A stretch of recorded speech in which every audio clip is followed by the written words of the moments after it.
Good afternoon and welcome to the Downing Street Daily Coronavirus Briefing. I'm joined by the Chief Medical Officer, Professor Chris Whitty, and the Deputy Chief Scientific Advisor, Angela McLean. I want to start by thanking everyone who is staying at home even in this sunshine. Together, we are slowing the spread of this virus. And I want to pay a special tribute today to Captain Tom Moore, who at the age of 99 has raised over £7 million so far for NHS charities by completing 100 laps of his garden. Captain Tom, you're an inspiration to us all, and we thank you. At the core of our plan is to protect the NHS from being overwhelmed, so its ability to care for everybody who needs that care is always there and is never outmatched by the ability of the virus to do us harm. That is central to our plan, and I'm glad to say that the spare capacity in critical care in the NHS today has reached a new record high of 2,657 beds. Expanding the NHS faster than the growth in demand has been a critical objective throughout this crisis, and it means that every single person who's accessed NHS care has been able to get the very best available. At no point has the NHS been unable to offer care to people suffering from coronavirus. Now, I know at the start of this crisis some people said that would be impossible, but so far we've met this objective throughout, and I want to thank all those involved for their part in this national effort.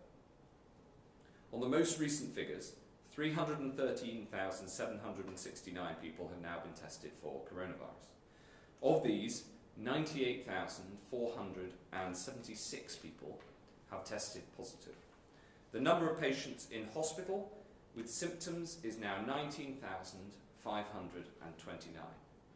12,868 people have sadly died, an increase of 761. This all just goes to show why we cannot let up in our efforts. We cannot let go of the hard work that's been done so far.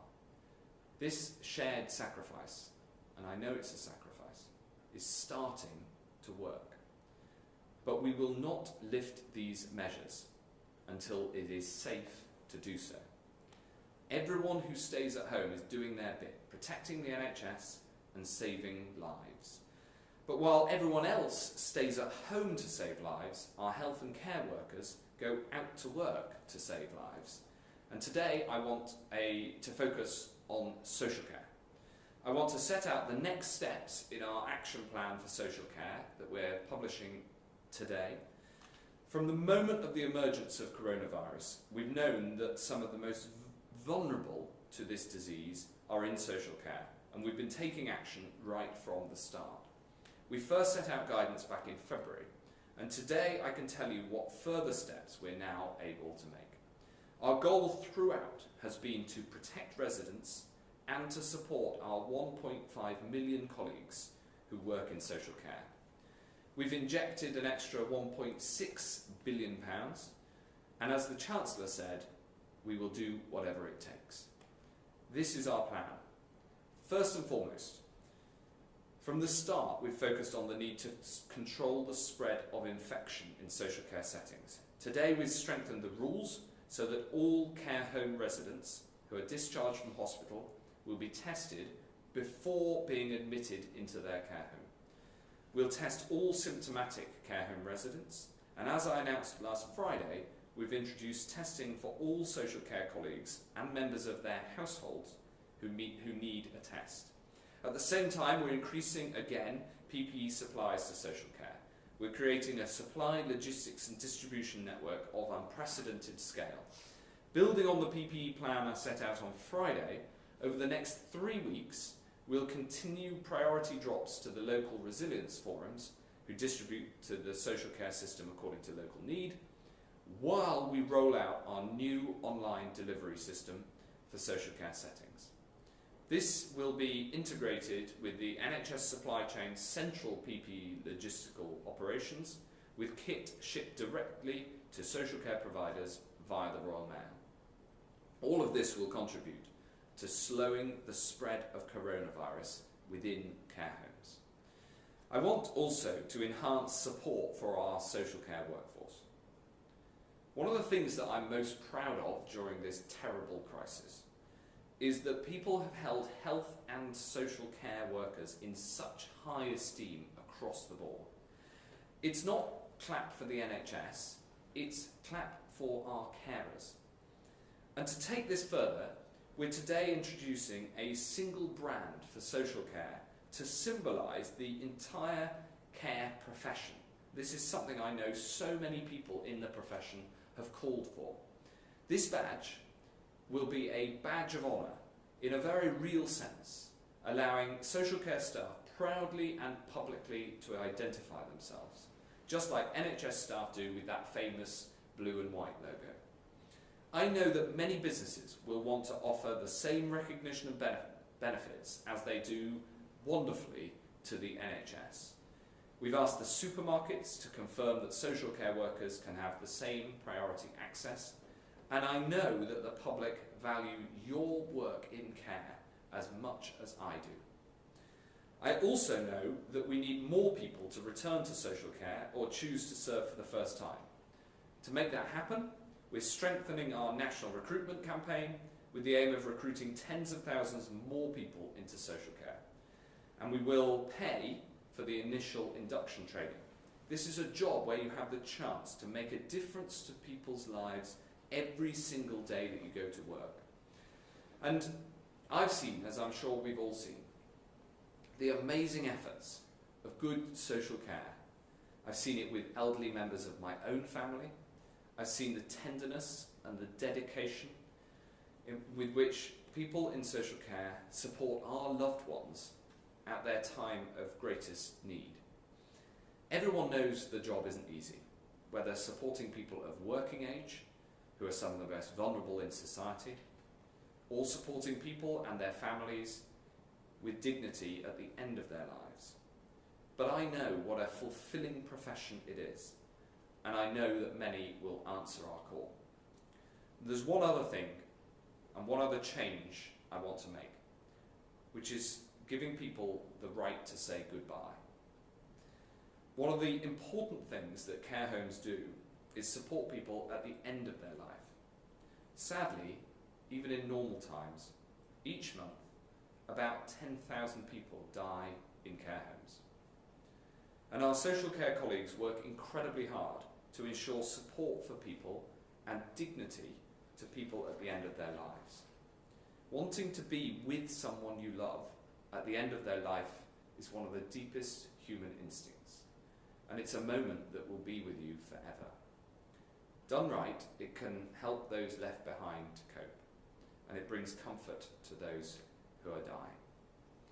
Coronavirus, of course, has made this much more difficult, and I've been really moved and upset by some of the heartbreaking stories of people dying without a loved one nearby.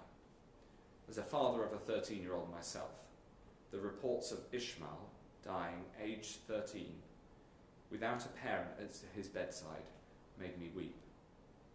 And the sight of his coffin being lowered into a grave without a member of his family present was too awful. So I'm pleased to say that working with Public Health England, the care sector and many others, we're introducing new procedures so we can limit the risk of infection while wherever possible giving people's closest loved ones the chance to say goodbye. And we're making crystal clear that it is unacceptable for advanced care plans, including do not attempt to resuscitate orders, to be applied in a blanket fashion to any group of people. This must always be a personalised process, as it always has been. I want to end by addressing carers directly.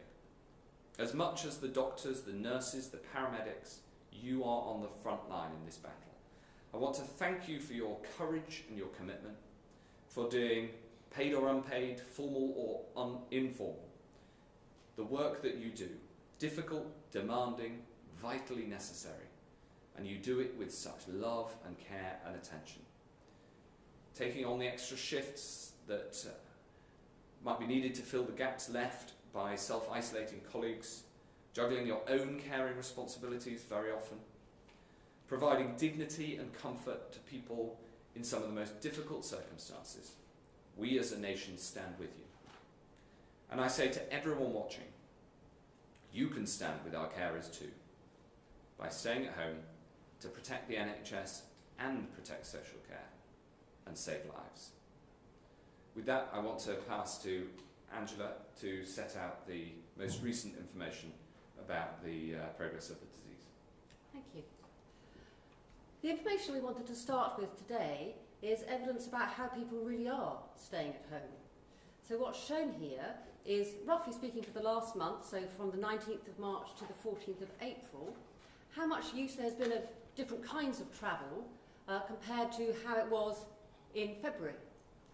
And what you see is that for all the different coloured lines, that's now down to less than a third of what it was back in February, and that for the Tube and National Rail, it's particularly low. So this is real hard data to show that all of us have done what we were asked and stayed home. If I could have the next slide, please. What we see is part of the evidence about how that is working. So this is new UK cases. In blue is people diagnosed in hospital, and in orange is people whose diagnosis has been outside hospital in the second new pillar of commercial swabbing activity. But really and the time goes from 21st of March to the 15th of April. And what I see that encourages me when I look at that slide is 2 weeks now of definitely not increasing anymore. I see a flattened curve. And for me, that is evidence that what everybody has done together has worked for us all. If I could have the next slide, please. That's further reflected in these data about people in hospital beds with COVID-19. Across the country, that fell by 1% yesterday, and in Greater London, it fell by 5%. So once again, what I see here is evidence that everybody's efforts to stay home and not have as much contact with other people as would be normal is having the impact that we hoped it would have, and bringing this epidemic to a much better trajectory where this is currently flat and no longer rising. Final slide, please. The final slide is comparing the sad deaths that we've had in our country with those in other countries. These curves are all lined up, so they all start on the day at which each of those countries first had 50 deaths. And you can see the line in dark blue in the middle there is United Kingdom's trajectory, still climbing. We'd always expected that to still be climbing, even though the number of new cases is starting to flatten off.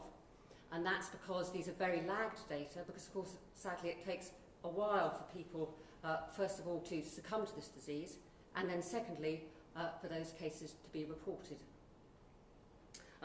The United Kingdom data there are from Public Health England and from our devolved administrations, and we're watching and hoping that those two will soon start to follow a flatter trajectory.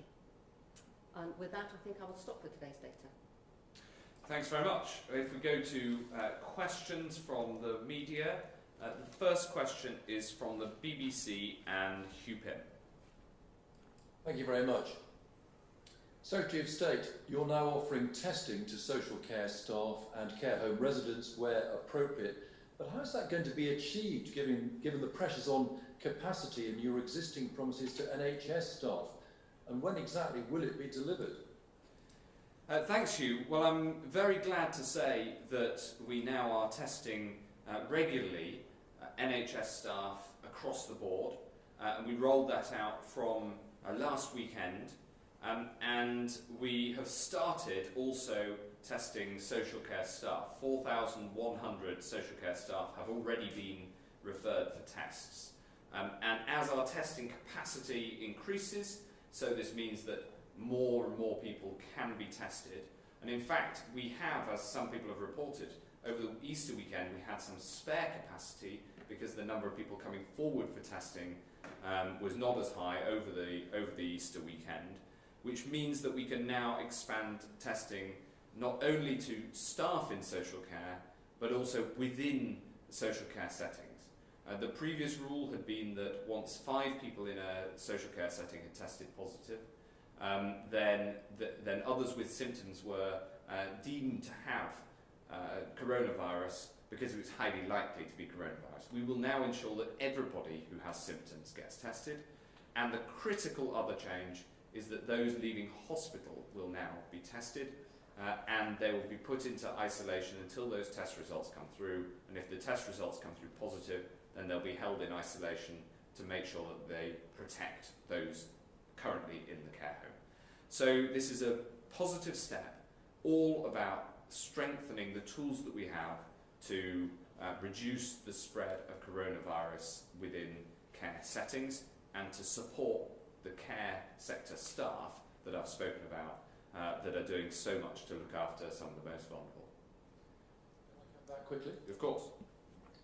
Given you're making quite slow progress to your 100,000 a day target by the end of this month, how are you actually going to cover this large number of social care staff and NHS staff and hospital patients? How is it going to be achieved? Well, as I say, Hugh, we're building capacity of testing all the time, and the reason that the figures on the number of tests done have been flat over the last couple of days has been because of not enough demand rather than not enough capacity, and that gives us the space to be able to increase the number of people eligible for testing. So now we have testing available right across the NHS and social care for all those who need it. And I'm very pleased we've been able to expand capacity so that that can happen. And as we build capacity further over this month and then beyond to that 100,000 a day target by the end of this month, we'll expand further those who are eligible for tests, all as part of the plan to get a hold of this virus and to make sure that we support the key public services that we need at this moment. Thanks very much. Robert Peston from ITV. Afternoon to all of you. A couple of very quick questions, I think, for all of you. The data seems to indicate that we are either at or past the peak of this phase of the epidemic. Now, in countries where that is so, Spain, Germany, Italy, Austria, Denmark, they are already talking about how and when they will ease the lockdown. What is it about the British people that means you can't trust them, you feel, to continue to isolate? If you just talk a bit about what the process of easing these restrictions will be. And secondly, those who work in social care homes and settings have been saying for weeks that they are not getting enough help and guidance from you about how to isolate those who are showing COVID-19 symptoms. They're deeply worried about infection to other people in those homes. Is there more you can do to extract those people with these symptoms and put them in safer settings? Well, part of the plan that we've set out on that second question is precisely about more isolation, and maybe Chris can say a bit more about this, and I know that Chris will want to comment on the point about the peak, because you're right that the clear message is that it is too early to make changes, and therefore the message to the public watching is that everybody can play their part by staying at home, which protects the NHS and saves lives. And that message is very clear, very straightforward, and of course I understand there's a broad discussion about what next, but we're very, very clear about the thing that people need to do now. Chris? So on the issue of the peak, our view is that it's probably reaching the peak overall, and that's what the flattening shows. I think it's important, and I'm saying this because new data will come out presumably tomorrow. My expectation would be that the number of deaths may well go up because there has been after every weekend we see a dip over the weekend and for the 2 days afterwards, and then an increase as we catch up with the numbers.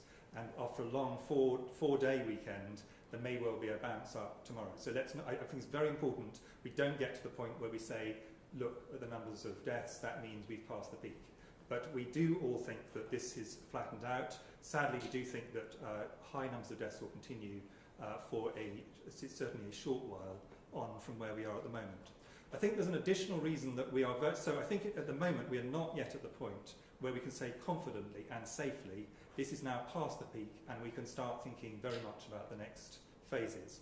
I think the additional technical point I'd make, and there are others I can make as well, is that at this point in time we do not know where the force of transmission is between about 0.5 and about 1. It's in that range.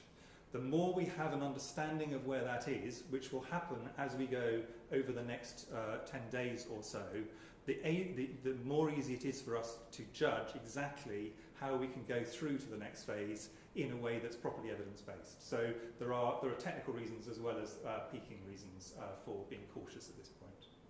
Angela, did you want to add anything? Just to reiterate what Chris just said, that what we really need is to observe what happens with new cases as they arrive in hospital in order to make estimates about how much impact all this very hard work that people have done has had, because that's absolutely crucial for us to understand properly what changes, if any, might be possible. Robert, do you want to, did you want to come back on? A couple of points. I mean, one is, I didn't hear from you any practical proposals for how to help care homes isolate, quarantine vulnerable, or those who are suffering, to protect other vulnerable members of those homes, because we've all seen large numbers of deaths within single homes that, you know, some of those families would have thought could have been avoided if there'd been better quarantine around those who fall sick. And secondly, I think the bit that many people don't understand, I don't think they're saying you've got to essentially name a date for when these restrictions on our civil liberties will be eased, but I think they would expect a grown-up discussion about what that phasing of the restrictions would look like, and that simply hasn't been forthcoming from the government, and it is forthcoming from other governments. Well, it may be, but different countries are in different stages in this epidemic. And one of the things that I think we've learned during this crisis is that the clarity of the guidance to the public is incredibly important. And hence, we repeat it. It's increasingly understood and strongly supported. So that is... That's good. On the other point on CAMS, of course, there's detailed guidance and there's further guidance in the action plan that we're publishing today. Of course, amongst the 25,000 different care settings, approximately 3/5 of which are care and nursing homes, there are very different circumstances in terms of how isolation is best done. In some cases, particularly in the larger settings, it's possible to have isolation within the home. In other cases, it'll be necessary to isolate by having a resident stay elsewhere. But there's detail in the guidance, and then there's an awful lot of work that goes on at a local level with the directors of adult social care to make sure that we get those details, that isolation done as well as is possible in these incredibly varied settings across the country. I don't know if you want to add on that. Well, I think to reinforce the point that actually there's much more variety between different care and nursing home settings than there is between different hospitals. So advice does have to be tailored very much to the specific setting. And on your wider point, what we have tried to do is lay out very clearly some of the trade-offs that will have to be made just on the health side between different, for example, forms of mortality, the direct ones from COVID, the impact immediately on the NHS emergency services, the longer term, medium to longer term impact of having to reorient the NHS towards COVID over the medium term, and the long term impact of socioeconomic factors on health. And these do not always end up with exactly the same answer. And what we're going to have to do in bringing together the right solution is to try and make sure based on information that we will get more of over the next while, including a better understanding of the R, probably some serology data to understand what proportion of the population has had this. That's an additional bit of information that will really help us, in a sense, to balance these different, very important impacts on health over the next phase. Thanks very much. Thanks, Robert. Alex Thompson at Channel 4. Good afternoon, everybody. And response from all three of you would be good if you can. I'm sure you'll all accept what is obvious. You've all been late, very late, in dealing with the crucial issues of care home staff and care home residents. Was that because, frankly, you wanted to prioritise the lives of younger people in hospitals at the NHS sharp end? And have people simply died in British care homes unnecessarily? No, Alex, neither of those things is the case, and very obviously not. The truth is that, as I said in my opening comments, that we first put out guidance to social care in February, and we've repeatedly updated that guidance according to the circumstances, according to the progress of the disease, the increasing prevalence of the disease in the community, and in terms of the support that's been available. And what we've been able to do today is update that guidance and improve some of the policies to make sure to respond to the conditions that prevail today. So that's why we've put out the action plan now. It builds on the work that we've been doing, as I said, since the very first moment that we understood coronavirus. One of the first things we understood about this disease is that it has a disproportionate impact on older people in our very first conversations about it.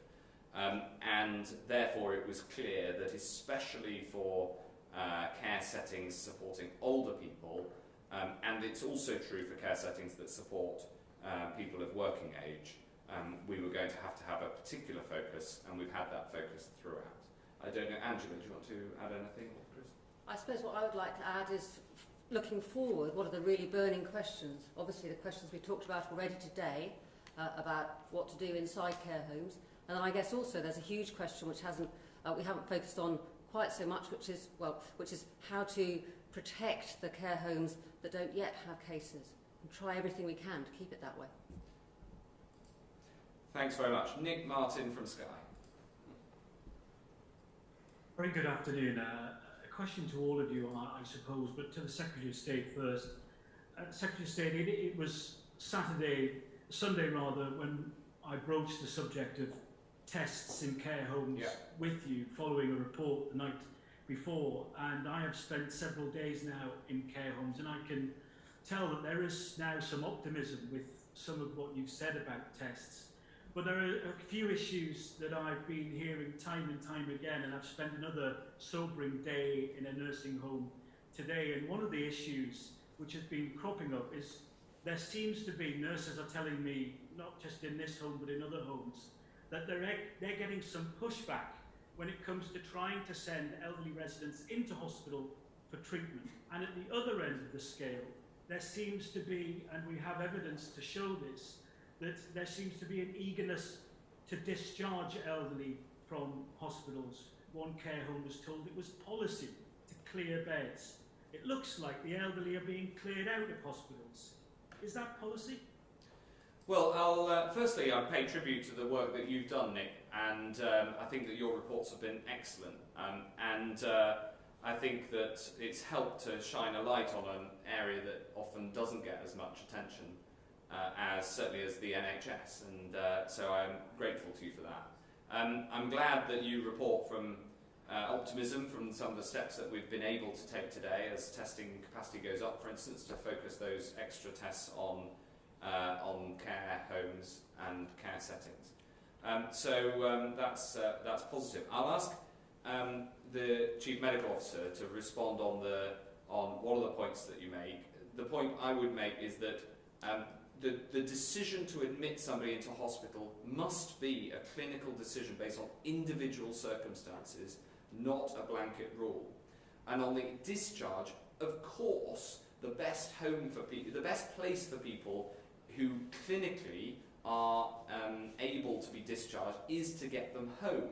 So of course there's a policy that when people are clinically ready for discharge, that they should be discharged. I mean, that's the nature of hospitals. That's true all of the time. But it's got to be made on that individual clinical diagnosis of what's best for that individual patient.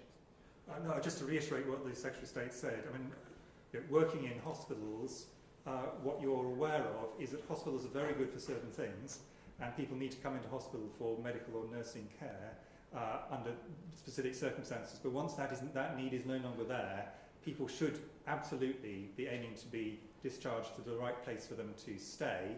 Staying in hospital is neither, for most people, a particularly pleasant experience, and it is also an area where you are actually more likely to catch infections and other issues than you are in any other setting. And it is sensible for older and indeed all patients to keep hospital stays as short as is medically or from a nursing point of view sensible. Clearly not to be in a situation where people have to leave hospital before that stage, but once that point has been reached, it really does make sense from every point of view that people that are then discharged back to their normal place of residence. Is that, are you happy, or is it another question? Yes, I do have a follow-up. Yeah. With regards to tests, Yeah. can you just be specific, Secretary of State, about numbers? There are 1.6 million people working in social care, all doing a very difficult job, potentially all needing tests. How many tests have you put aside for social care? And what is the time scale that you promise to deliver them in? And just one more question with regards to funding. You will know there was a crisis in social care before coronavirus came along. And just a few weeks ago, the Chancellor announced £1.6 billion to help communities get through it. Now, social care providers are telling me across the country that they are coming up against a brick wall from their local authorities who are not releasing the funds. What do you say to councils who have been given money to help things like social care, but have so far not handed it over? Well, we have funded councils in order to be able to support the front line, and that's where the money needs to get. It's something that we watch very closely, and I work with the Community Secretary on making sure that that happens.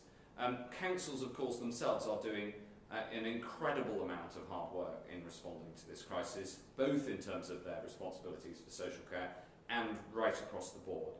So I support councils in this difficult time, but we do need to get the money that is there for social care to the front line. There is and then on the other point that you raised, I just think that on testing, we currently do have capacity to increase. As I say, there have been 4,100 social care staff referred for tests so far.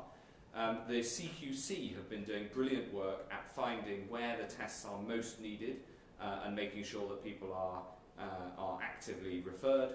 And we're setting out a process with the LGA and the directors of adult social care and the CQC how that should work. At the moment, we have spare capacity in the thousands, and the capacity is ramping up to, as I say, 100,000 a day by the end of the month, the vast majority of that increase will be for the NHS and social care as a whole, as the testing capacity ramps up. Martin Baggett from the Daily Mirror. Good afternoon. The action plan refers to everyone in social care being offered a test who need one. Could you expand upon this criteria? Does it mean any care home resident or carer who asks for a test will get one? Or is it only for symptomatic staff? And could you outline the time frame when this will be delivered, or is it immediate? It's immediately. The policy change comes in today with the publication of the document. For residents, for staff, the process of getting staff their tests in social care started when we changed that policy on Friday. As I say, there's over 4,000 who've already been referred to a test. The definition of who needs it is, in the first instance, those who are symptomatic or a member of their household if they're under household isolation because a member of their household is symptomatic, because it is primarily for staff to ensure that staff can get back to work if they are off, and of course, if they are symptomatic and at work, then they should be at home because they should be self-isolating. And as the capacity expands, so we'll be able to expand that definition of need. Laura Hughes from the FT. Oh, I've just been informed that Laura is not able to join us. So we've got Jessica Frankies from the EDP. Good afternoon. I think so, yeah. Secretary of State, when the time comes to lift restrictions on businesses and people's lives, will the end to lockdown be rolled out across the country as a whole at the same time? Or, given that many areas of the UK, including Norfolk and the east of England, are some weeks behind the capital in approaching the peak of the virus, will those decisions be taken on an individual regional basis? Also have a question for the Chief Medical Officer. We've heard about some elderly people in a Norfolk care home, some of whom are living with dementia, being confined to their rooms for up to 3 weeks. Can you offer any clarity on whether the government's advice on people exercising outside also applies to care home residents? And whether, while following procedures around shielding the vulnerable, homes should be ensuring residents are able to spend time outside their rooms and outside getting fresh air? Well, thank you, Jessica. I'm going to ask Angela to answer the first question and Chris to answer the second. But just before I do, I'm so glad that you're on, because one of the things I'm missing most about in this lockdown is getting to Suffolk, where the Eastern Daily Press covers my constituency as well. And it was wonderful to see on the front page of the newspapers this week a baby from Brandon in Suffolk, in my constituency, who recovered at the West Suffolk Hospital and is now home and safe and well, which I know was well covered in the Eastern Daily Press as well. Angela, if you could answer the first question. Is it possible to go back to the slides and look? Is that helpful? If we could go back to the ones called people in hospital beds. I think you ask an absolutely terrific question there, actually. So, no, not possible? No, okay. So, what we would expect to happen is that the peak would be at the same time across the country. And that's because, of course, the way we changed our behaviour in the country was largely speaking the same everywhere. So whilst we've always said London is 2 weeks ahead, what we meant was really London was 2 weeks ahead on the way up. In terms of starting first to flatten and then to go down, what we'd really expect is everywhere to be the same. That's not really exactly what we're seeing, in that London is, the number of people in hospital beds in London, for example, fell by 5% in London yesterday, but across the country it was 1%. So I can tell you that we've had quite long discussions about that in various fora. We decided that there's so much variation that we don't have a clear answer for the differences yet, and that it's quite possible that actually we are seeing what we would expect, which is that the flattening off is pretty similar in different places, and that maybe one of the reasons that London seems to be that the people in hospital beds in London seems to be falling faster is that perhaps in London, because cases rose faster here, people responded to all the earlier bits of advice about staying away a little bit faster. That's the advice before the 23rd of March, when everyone was told please to stay home. Thanks, Jessica. Chris? Well, I think it's important to understand that there are two things, in a sense, which are potentially in tension with one another. I wouldn't want to comment on individual cases at all, but in general. On the first thing, which is very clear, there is no situation, there is no age, there is no condition where exercise is not a good thing. So anything that can be done to encourage people and allow people to take exercise is clearly a good thing. Now that might mean, in this period when people are locked down, exercise indoors, and there's lots of things people can do in their rooms, can do in their houses. Nevertheless, one of the reasons that we had exercise as one of the very limited range of reasons people could leave their houses and still be protecting NHS and saving lives was for exercise, and it was for this reason. Exercise is one of the best things you can possibly do. On the other hand, there are a small but important number of citizens who are either much older or have other health conditions where shielding, where what we try to do is prevent a situation where they come into contact with someone who could pass on this virus, is a very important thing to do for them.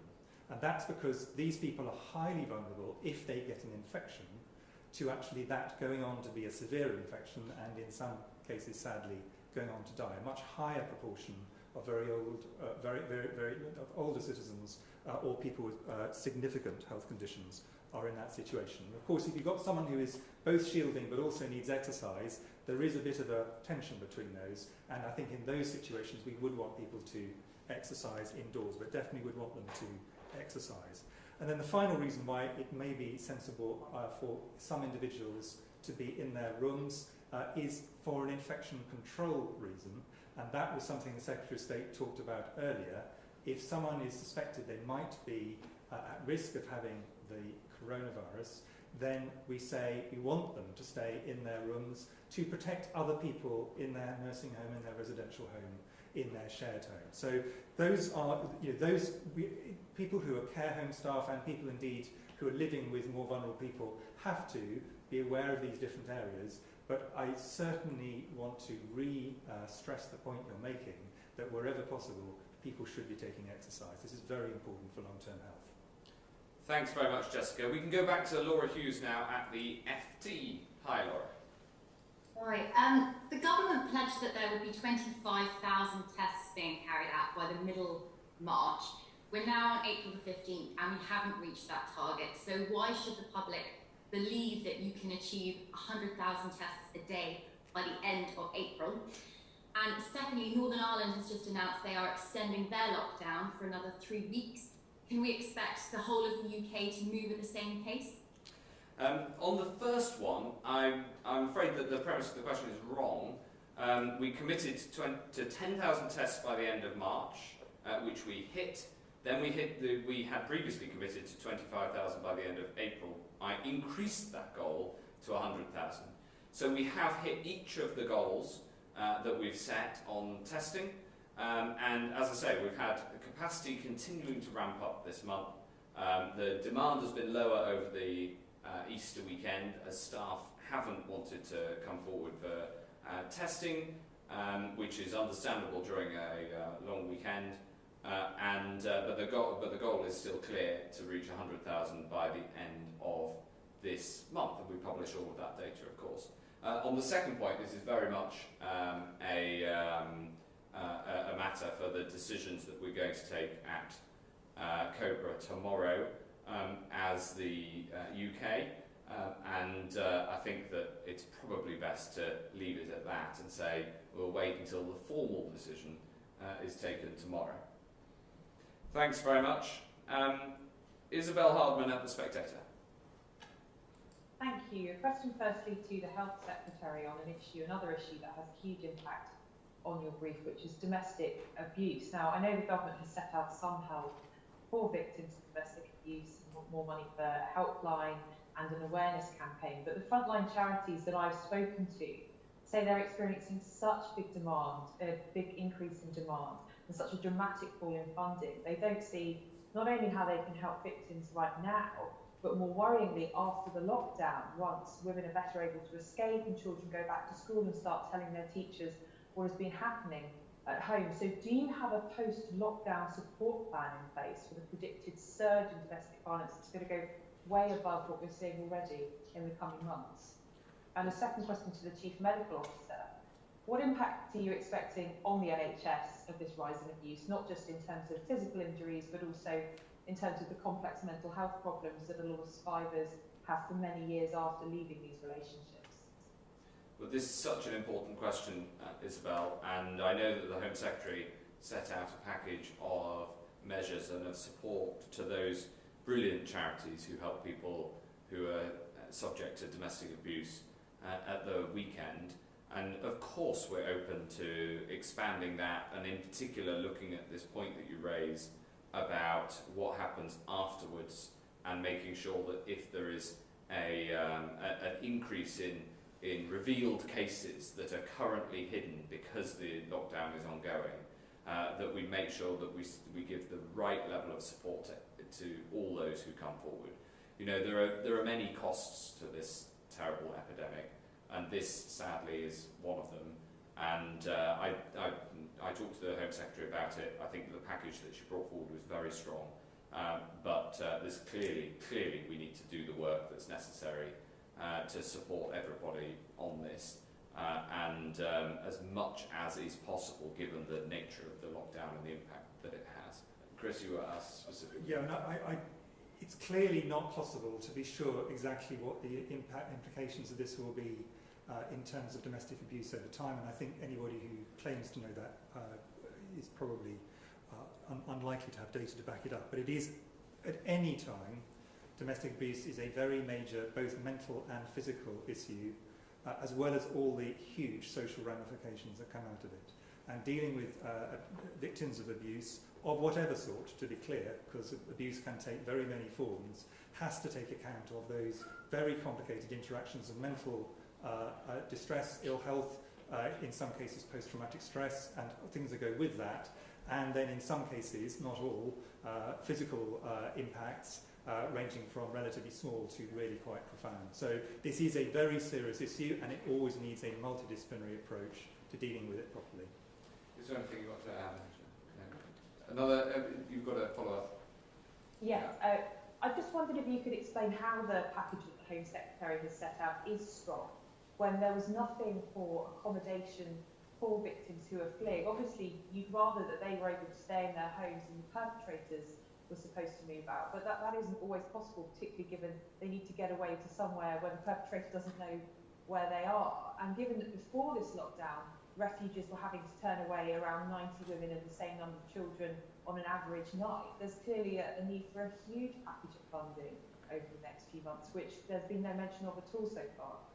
Well, I think the most important thing in the first instance is, especially during a lockdown, as far as I understand it, is to make sure that we give channels of communication for people who aren't able to cry for help, because the sorts of places like at school, where you might be able to get out of your home and be able to have the confidence to come forward, to make sure that there are alternatives provision for that. I think that was the urgent thing that needed doing.